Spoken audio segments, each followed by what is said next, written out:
So this is your liver. Your liver has the right lobe, the left lobe, between them separated by the falciform ligament. Okay, if there was a ligament extending from the free edge, that would be the ligamentum teres, or round ligament of liver. You can see a little bit of gallbladder over there. Okay. So this is all situated underneath your diaphragm. From the back, we can see, again, this is the right lobe, the left lobe of liver, and this is the caudate lobe and quadrate lobe. Caudate lobe, quadrate lobe. Okay, and that's our falciform ligament. Okay, gallbladder, and the duct that extends directly from the gallbladder. Okay, this one. Hard to see, but it's actually this one. This is the cystic duct. Cystic duct. Okay, and then there are two bile ducts that extend from the liver. Okay, those are your right hepatic duct and left hepatic duct. Those two, the right and left hepatic ducts, join to form the common hepatic duct. Okay, and the common hepatic duct then joins with the cystic duct to then form the common bile duct. Okay, so here the common hepatic duct shown is very short. Okay, and also seen here, something we'll go over in our next lab. This is the inferior vena cava, and here is the hepatic portal vein. Okay, and then moving on to the stomach. Okay, well, this is their esophagus, and between the esophagus and stomach, we have the lower esophageal sphincter. Also called the gastroesophageal sphincter. Okay. And the stomach has folds in there called the gastric rugae. And the stomach can be divided into a few regions. This first region just past the lower esophageal sphincter is the gastric cardia. This part that protrudes upward, this is the gastric fundus. And then gastric body is this region. Okay. Gastric pylorus is this region. Gastric pylorus can be further divided into the pyloric antrum and pyloric canal, but that we don't go over in this class. So just gastric pylorus. Okay. So remember to put gastric in front of those terms. Gastric pylorus, gastric body, gastric fundus, gastric cardia. This is the pyloric sphincter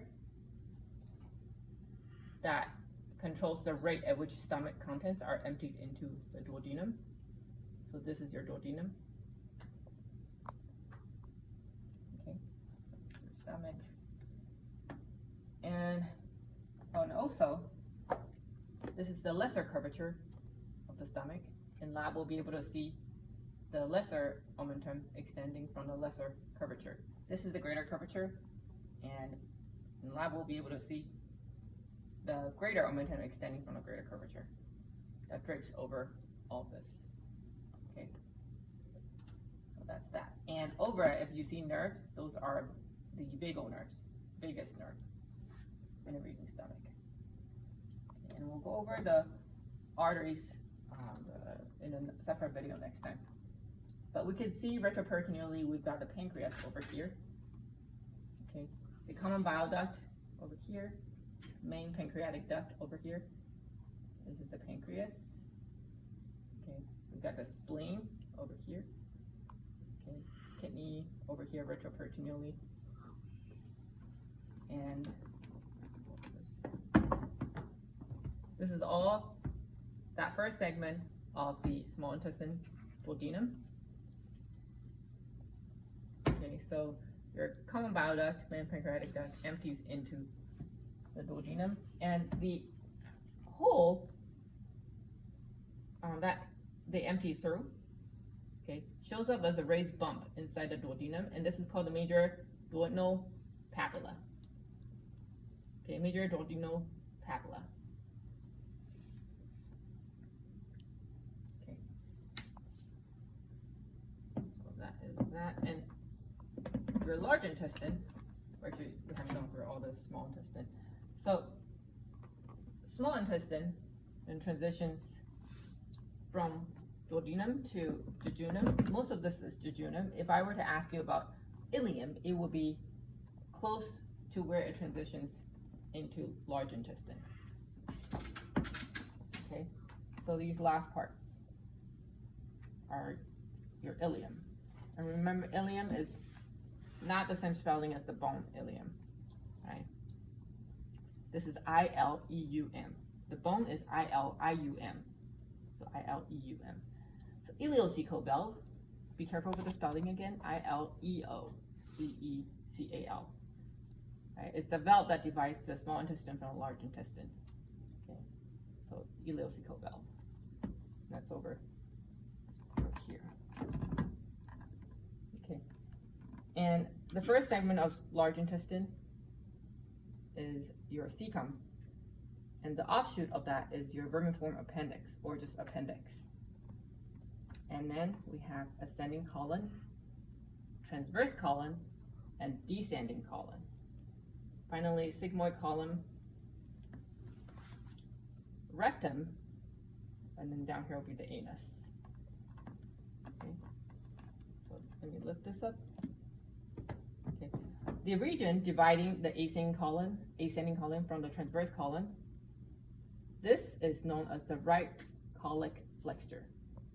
Right colic flexure. And this part between transverse and descending colon, this is the left colic flexure. So they are separate. There is also, they're also called, this one is called hepatic flexure as well.